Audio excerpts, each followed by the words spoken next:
జగన్ కేసులు రోజువారీ విచారణకు తెలంగాణ హైకోర్టు ఆదేశించడంతో మాజీ సీఎంకు డేంజర్ బెల్స్ మోగుతున్నాయా? మరోమారు జగన్ జైలుకెళ్లే అవకాశం ఉందా? అదే జరిగితే భవిష్యత్తులో ఏపీ రాజకీయ పరిణామాలు మారుతాయా? ఇంతకు జగన్ జైలుకు వెళ్తే ఎవరికి లాభం, ఎవరికి నష్టం?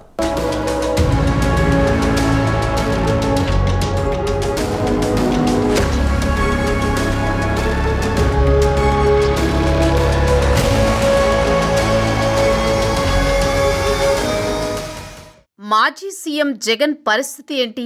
ఓటమి తర్వాత ఆయనకు డేంజర్ బెల్స్ మోగుతున్నాయా? ఇప్పటికే పార్టీ నేతలను కేసులు చుట్టుముడుతుండగా జగన్పై ఉన్న కేసుల్లో రోజువారీ విచారణలో జాప్యమేంటని తెలంగాణ హైకోర్టు ఆరా తీసింది. సిబిఐ కోర్టులో ఉన్న జగన్ కేసులను రోజువారీ విచారణ చేయాలని తెలంగాణ హైకోర్టు ఆదేశాలు జారీ చేసింది. జగన్పై సిబిఐ కోర్టులో 20 కేసులున్నాయని, కొన్నేళ్లుగా ఈ కేసులు ఇంకా విచారణ దశలోనే ఉన్నాయని, త్వరితగతిన విచారణ పూర్తి చేసేలా ఆదేశాలు జారీ చేయాలని మాజీ ఎంపీ హరిరామ జోగయ్య గతేడాది హైకోర్టులో పిటిషన్ దాఖలు చేశారు. దీనిపై హైకోర్టు మరోసారి విచారణ చేపట్టింది. దీంతో వైసీపీ శిబిరంలో ఆందోళన నెలకొంది.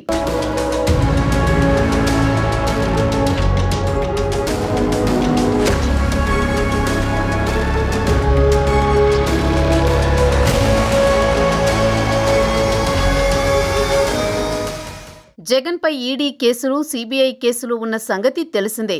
ఏళ్ల తరబడి కోర్టుల్లో ఉన్నాయి. వాటి విచారణ ఎప్పుడు పూర్తవుతుందో ఎవరికీ అంతు చిక్కడం లేదు. అయితే సీఎంగా ఉన్న 5 ఏళ్లు తాను ప్రతి వారం కోర్టుకు రాలేనని జగన్ తప్పించుకున్నారు. దీంతో ఈ 5 ఏళ్లలో వాటిలో పురోగతి లేకుండా పోయింది. అయితే ప్రజాప్రతినిధులపై కేసుల విచారణలో వేగం పెంచాలని, రోజువారీ విచారణ చేపట్టాలని గతంలోనే సుప్రీంకోర్టు సూచించిన సంగతి తెలిసిందే. అయినప్పటికీ జగన్ కేసులు నత్తనడకన సాగుతూనే ఉన్నాయి. అయితే దీనిపై ఉమ్మడి ఏపీ మాజీ హోంమంత్రి చేగొండి హరిరామ జోగయ్య జగన్ కేసుల్లో విచారణ వేగవంతం చేయాలని గతంలోనే పిటిషన్ వేసిన సంగతి తెలిసిందే. దీనిపై వాదనలు వినిపించిన ప్రభుత్వ న్యాయవాది కోర్టులో దర్యాప్తు కొనసాగుతోందని తెలిపారు. విచారణలో ఎలాంటి పురోగతి లేదని, వీలైనంత త్వరలో విచారణ పూర్తి చేసేలా సిబిఐ కోర్టును ఆదేశించాలని పిటిషనర్ తరపు న్యాయవాది ధర్మాసనాన్ని కోరారు. రోజువారీ విచారణ చేపట్టాలని ఈ సందర్భంగా హైకోర్టు ఆదేశాలు జారీ చేసింది.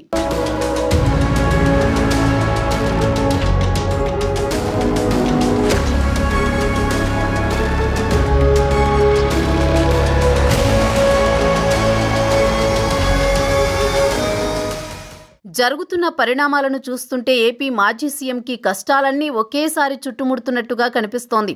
ఎన్నికలలో పరాజయంతో జగన్కు మొదలైన బ్యాడ్ పీరియడ్ సుదీర్ఘకాలం కొనసాగేలా ఉంది.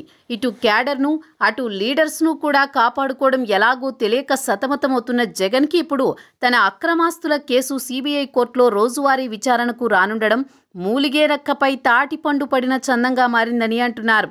అసెంబ్లీలో బలం లేకపోతేనేం, మండలిలో మనదే ఆధిక్యం, ప్రభుత్వాన్ని గట్టిగా ఎదిరించండి, ఇరుక్కున పెట్టండి అని పరాజయం తర్వాత తొలి రోజులలో ఎమ్మెల్సీలకు పిలుపునిచ్చిన జగన్ ఆ తరువాత రోజుల వ్యవధిలోని ఎమ్మెల్సీలలో ఎందరూ మన మాట వింటారో, మనతో ఉంటారో తెలియడం లేదు అంటూ బేలమాటలు మాట్లాడారు. ఫిరాయింపులను ఆపడం నా చేతల్లో లేదంటూ చేతులెత్తేశారు. ఇక తాజాగా జగన్ అక్రమాస్తుల కేసుల విచారణ రోజువారీగా చేపట్టాలంటూ తెలంగాణ హైకోర్టు ఆదేశాలు జారీ చేయడంతో ఆయనకు మరిన్ని కష్టాలు చుట్టుముట్టనున్నాయి. మొత్తంగా సిబిఐ కోర్టులో జగన్ పై 20 కేసులు సుదీర్ఘకాలంగా విచారణ దశలోనే ఉన్నాయి. వాటిని త్వరితగతిన విచారణ పూర్తి చేసేలా ఆదేశాలు జారీ చేయాలంటూ మాజీ ఎంపీ చేగొండి హరిరామ జోగయ్య గత ఏడాది హైకోర్టులో పిటిషన్ దాఖలు చేసిన సంగతి తెలిసిందే. ఆ పిటిషన్పై తాజాగా విచారణ చేపట్టిన హైకోర్టు ఈ మేరకు ఆదేశాలు జారీ చేసింది.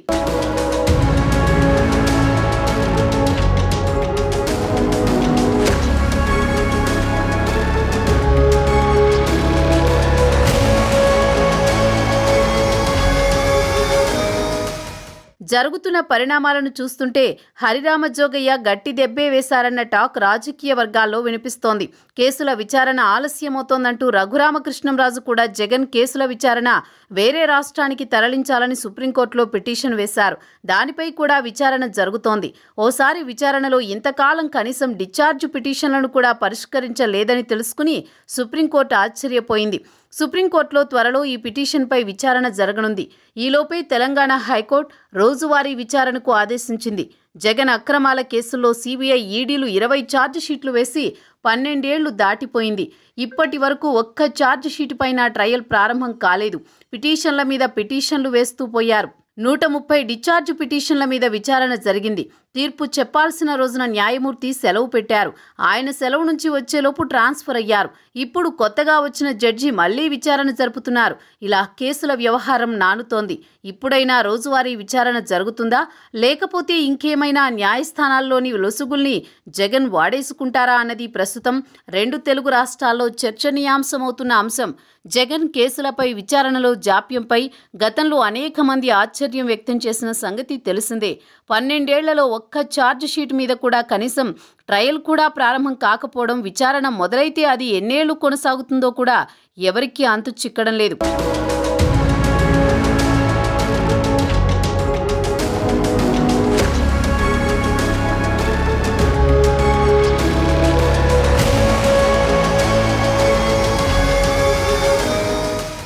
సుమారు 45,000 కోట్ల రూపాయల అవినీతి, అక్రమార్జనలకు పాల్పడ్డారని దాదాపు 12 ఏళ్లుగా పైగా కోర్టు విచారణ ఎదుర్కొంటున్నారు జగన్. కోర్టుకు హాజరు కావలసి వచ్చిన ప్రతి సందర్భంలోనూ ఎగ్గొట్టడానికి ఆయన అనేక విధాల వ్యూహాలు రచించేవారు. గత 5 ఏళ్లుగా కాలం కలిసి వచ్చింది. ముఖ్యమంత్రిగా ప్రభుత్వ నిర్వహణ బాధ్యతలతో క్షణం తీరిక లేకుండా గడుపుతున్నాను అంటూ కోర్టు హాజరిని తప్పించుకుంటూ వచ్చారు. అయితే ఇప్పుడు ఆయన సాధారణ ఎమ్మెల్యేగా మారిపోయిన తర్వాత విధిగా కోర్టుకి హాజరు కావాల్సిన పరిస్థితి ఏర్పడింది. కోర్టుకు రావాల్సిందిగా ఎప్పుడు ఆదేశిస్తే అప్పుడు వెళ్లాల్సిందే. అదొక ఎత్తు అయితే, ఇప్పుడు జగన్ మీద ఉన్న అవినీతి అక్రమార్జనల కేసులు వేగం పుంజుకున్న నేపథ్యంలో త్వరలోనే జగన్ బెయిల్ రద్దయ్యే అవకాశం ఉందని న్యాయ నిపుణులు అంచనా వేస్తున్నారు. జగన్ మీద ఉన్న అక్రమార్జనల కేసులను రోజువారీ పద్ధతిలో విచారించాలని హైకోర్టు సీబీఐ కోర్టును ఆదేశించడం అనేది చాలా కీలక పరిణామం.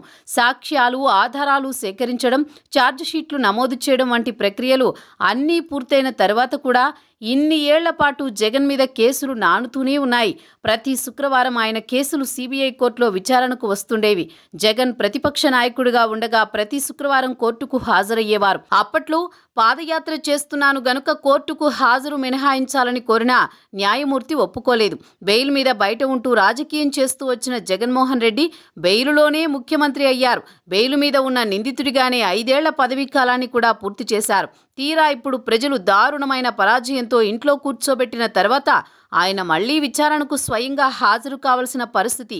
జగన్ మీద కేసులు రోజువారీగా విచారణ జరగాలని హైకోర్టు ఆదేశించింది. దీనివలన వారానికి ఒకసారి కోర్టుకొస్తూ వాయిదాలు అడుగుతూ కాలయాపన చేసే వైఖరికి చెక్ పెట్టినట్టయింది. త్వరితగతిన విచారణ జరిగితే పులివెందుల ఎమ్మెల్యే జగన్ బెయిల్ త్వరలో రద్దయ్యే అవకాశం ఉందని న్యాయ నిపుణులు అంచనా వేస్తున్నారు.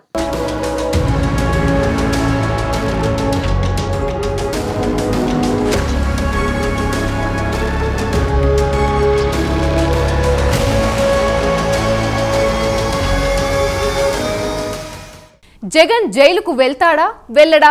ఇప్పుడు దీనిపై బెట్టింగ్లు కూడా జరుగుతున్నాయంటే పరిస్థితి అర్థం చేసుకోవచ్చు. అయితే వైసీపీకి జగన్ జైలుకు వెళ్తే బెటరా, వెళ్ళకపోతే బెటరా? వెళ్తేనేమో పార్టీని నడిపించే నాదుడే ఉండడు. పార్టీలో పెత్తనం కోసం పెద్దిరెడ్డి, వైవి సుబ్బారెడ్డి, విజయసాయిరెడ్డి లాంటి వారు తన్నుకుంటే అసలుకే ఎసరొస్తుంది. అయితే జగన్ జైలుకు వెళ్తే బెనిఫిట్ ఏంటంటే సానుభూతి వస్తుంది అని మరికొందరి వాదన. మరి ఇలాంటి తరుణంలో జగన్ ఫ్యూచర్ ఏ మలుపు తిరగనుంది?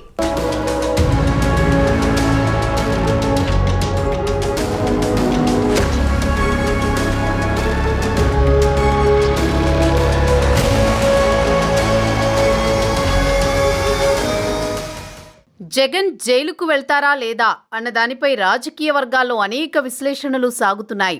జైలుకు వెళ్లడం ఖాయమని కొందరు, వెళ్లడని ఇంకొందరు చర్చించుకుంటున్నారు.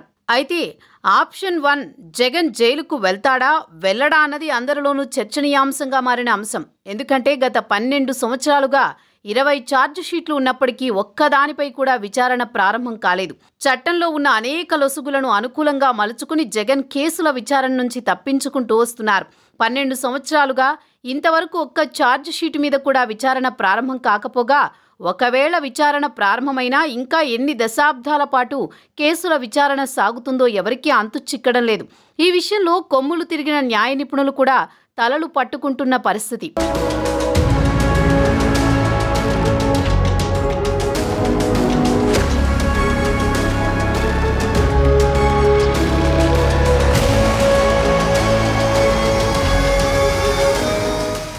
ఆప్షన్ 2 విషయానికి వస్తే జగన్కు ప్రస్తుతం లోక్సభలో 4 ఎంపీలు, రాజ్యసభలో 11 మంది ఎంపీలు ఉన్నారు. అయితే బీజేపీకి ఏ బిల్లు గట్టెక్కాలన్నా ఇన్నాళ్లు వైసీపీ సహాయం తీసుకుంటూనే వస్తోంది. ఇప్పుడు కూడా రాజ్యసభలో గట్టి బలంతో ఉన్న వైసీపీని మొన్నటి లోక్సభ స్పీకర్ ఎన్నికల్లో కూడా మద్దతు అడిగారు కాషాయ పెద్దలు. అడగకుండానే మద్దతు ఇచ్చేందుకు సిద్ధమైన వైసీపీ బీజేపీ పెద్దలు తమకు సపోర్ట్ చేయాల్సిందిగా కోరినప్పుడు ఎగిరి గంతేసి సపోర్ట్ చేసింది. ఇప్పుడు కూడా ఏ బిల్లుకైనా వైసీపీ సపోర్ట్ తీసుకోవడం ఖాయం. కాబట్టి పార్లమెంట్లో జగన్ పార్టీతో అవసరం ఉన్నందున ఆయన కేసుల విచారణలో మోడీ ఏ నిర్ణయం తీసుకుంటారు అన్నది మాత్రం ఉత్కంఠ రేపుతోంది. ఇక ఆప్షన్ 3 విషయానికి వస్తే ఏపీలో జగన్కి ప్రతిపక్షంగా ఉన్న చంద్రబాబు జగన్ కేసుల విచారణ వేగవంతం చేయాలని మోదీపై ఒత్తిడి చేసే అవకాశం ఉంది. ఇటు పవన్ కళ్యాణ్ కూడా జగన్ కేసుల విచారణ తేల్చమని కేంద్ర పెద్దలతో చర్చించే అవకాశం ఉంది. మరి బాబు ఒత్తిడికి తలొగ్గి జగన్ కేసుల విచారణ వేగవంతం చేసి జగన్ను జైలుకు వెళ్లేలా మోదీ నిర్ణయం తీసుకుంటారా అన్నది తేలాల్సి ఉంది.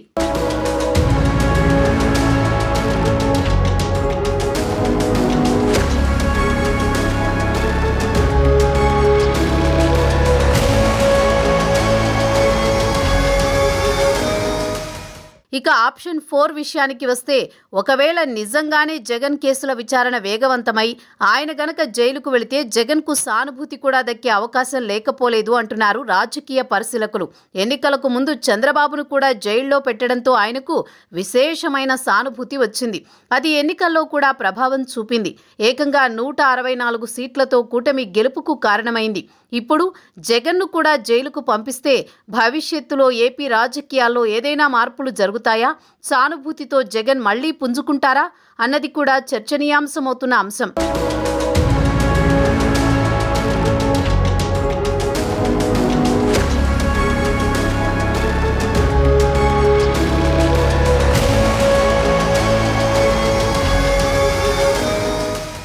ఇక జగన్ కేసుల సంగతి అలా ఉంటే వైసీపీ నేతలంతా కేసుల ఊబిలో చిక్కుకునేలా కనిపిస్తున్నారు. ముందుగా మాజీ ఎమ్మెల్యే పిన్నెల్లి రామకృష్ణారెడ్డిపై కేసు నమోదు చేయించి జైలుకు పంపించారు. అయితే అది ఆయన స్వయంకృతమే తప్ప టీడీపీ ప్రత్యేకంగా కక్ష కట్టి చేసింది కాదని అందరికీ తెలుసు. ఆనాడు పోలింగ్ జరుగుతున్నప్పుడు పోలింగ్ కేంద్రంలో జొరబడి దౌర్జన్యం చేసి ఈవీఎం ధ్వంసం చేసిన కేసులో పిన్నెల్లి రామకృష్ణారెడ్డి జైలుకు వెళ్లక తప్పలేదు. అయితే దానిపై కూడా జగన్ స్పందించిన తీరు అన్ని వైపుల నుంచి విమర్శలు వ్యక్తమవుతున్నాయి. ప్రజాస్వామ్యాన్ని కూల్చినట్టుగా ఈవీఎంలను పగలగొట్టిన పిన్నెల్లిని జగన్ వెనకేసుకొచ్చిన తీరుకు అందరూ ఒక్కసారిగా అవాక్కయ్యారు. పిన్నెల్లి ఈవీఎంలను ధ్వంసం చేసినట్లుగా వీడియోలు ప్రత్యక్ష సాక్ష్యాలుగా కనబడుతున్నా ఇంకా తన పార్టీ నేత బాధితుడని తాను ఒక అమాయకుణ్ణని కూటమి ప్రభుత్వం కక్ష సాధింపులో భాగంగానే పిన్నెల్లిపై తప్పుడు కేసులు మోపిందంటూ తలా తోకాలేని ఆరోపణలు చేయడంపై అందరూ అవాక్కైన పరిస్థితి. పిన్నెల్లి ఈవీఎం ధ్వంసం చేసిన ఘటన ప్రపంచవ్యాప్తంగా వైరలైన సంగతి తెలిసిందే. హత్యలు చేసిన వారిని, దాడులకు పాల్పడిన వారిని, హింసను ప్రోత్సహిస్తున్న వారిని, సమాజానికి బూతులు నేర్పిస్తున్న వారిని ఇలా వెనకేసుకురావడం వల్లనే 151 సీట్లతో ఉన్న వైసీపీ కేవలం 11 సీట్లకే పరిమితమైందంటూ రాజకీయ వర్గాల్లో చర్చ జరుగుతోంది.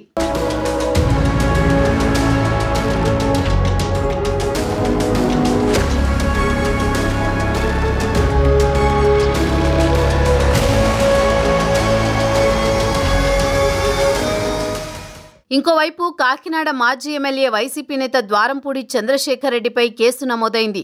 కాకినాడ 2వ పట్టణ పోలీస్ స్టేషన్లో ద్వారంపూడి, ఆయన ప్రధాన అనుచరుడు బల్ల సూరిబాబుతో పాటు 24 మందిపై కేసు నమోదైంది. ఈ నెల 2న కాకినాడ నగరపాలక సంస్థ పరిధిలోని సూరిబాబుకు చెందిన బిల్డింగ్ను అక్రమ కట్టడం అంటూ కూల్చివేసే ప్రయత్నం చేశారు మున్సిపల్ అధికారులు.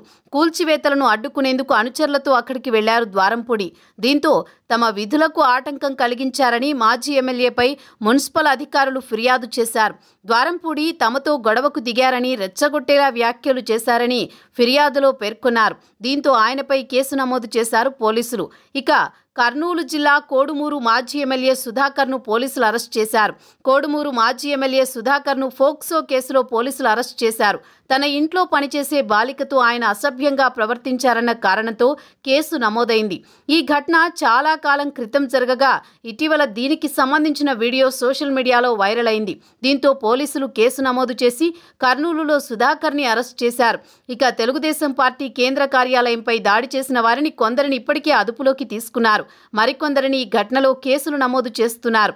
టీడీపీ కార్యాలయంపై దాడి ఘటనలో వైసీపీ నేతలు దేవినేని అవినాష్, లేళ్ల అప్పిరెడ్డి, నందిగం సురేష్లను పాత్ర ఉందని పోలీసులు గుర్తించారు. త్వరలోనే వీరిని పోలీసులు అరెస్ట్ చేసే అవకాశం ఉందని పెద్ద ఎత్తున ప్రచారం జరుగుతోంది.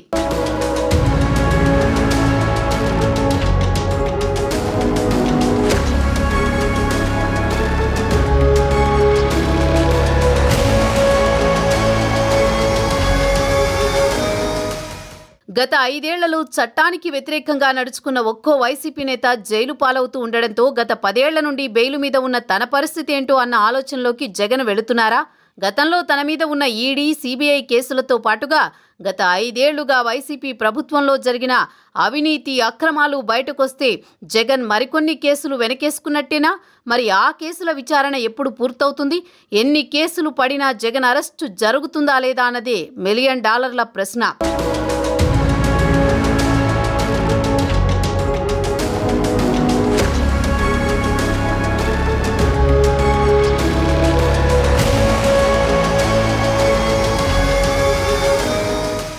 తెలుగుదేశం కూటమి గెలిచిన మరుక్షణం వైసీపీ నేతలకు కౌంట్ డౌన్ స్టార్ట్ అవుతుందని ఎన్నికలకు ముందు టీడీపీ నేతలు గర్జించేవారు. నారా లోకేష్ అయితే రెడ్ బుక్ చూపించి ఎవరిని వదిలే ప్రసక్తే లేదని చెప్పేవారు. ఇలా చెప్పినందుకు ఆయనపై సిఐడి కేసు కూడా నమోదు చేసింది. ఆయనను అరెస్ట్ చేసేందుకు అనుమతి ఇవ్వాలని కోర్టును కూడా కోరింది. ఇక ఇతర నేతలు, ద్వితీయ శ్రేణి నేతలు ఆవేశం గురించి చెప్పాల్సిన పని లేదు. కూటమికి మెజారిటీ వచ్చిన మరుక్షణం విరుచుకు పడతారని అనుకున్నారు. కానీ ఎన్నికల ఫలితాలు వచ్చి నెల రోజులు గడుస్తున్నా పెద్దగా ఏమీ జరగలేదు. గ్రామ స్థాయిలో జరిగే చిన్న చిన్న గొడవలే బయటపడుతున్నాయి. నిజంగా టీడీపీ టార్గెట్ చేసుకున్న ఏ ఒక్క నేత కూడా ఇబ్బంది పడలేదు. కొడాలి నాని దగ్గర నుంచి రోజా వరకు అందరూ నింపాదిగానే రాజకీయాలు చేసుకుంటున్నారు. అందుకే టీడీపీ కార్యకర్తల్లో రెడ్ బుక్ ఏమైందన్న ప్రశ్న వస్తోంది. కానీ అంతర్గతంగా మాత్రం వైసీపీ ముఖ్య నేతలందరినీ చట్టబద్ధంగా ఫిక్స్ చేసేందుకు క్రమబద్ధంగా ప్రక్రియ పూర్తి చేస్తున్నారన్న సమాచారం మాత్రం మెల్లగా బయటకొస్తోంది. రెడ్ బుక్ పేరుతో బెదిరింపులు కాకుండా నేరుగా ప్రజాస్వామ్యబద్ధంగా వైసీపీ నేతల అక్రమాలను ప్రజల ముందు పెట్టి తర్వాత కేసులు పెట్టి మట్టి తన చేతికి అంటకుండా టీడీపీ అసలు ప్లాన్ అమలు చేస్తోందని నెల రోజుల పరిణామాలను బట్టి అర్థం చేసుకోవచ్చని రాజకీయ వర్గాలు అంచనా వేస్తున్నాయి.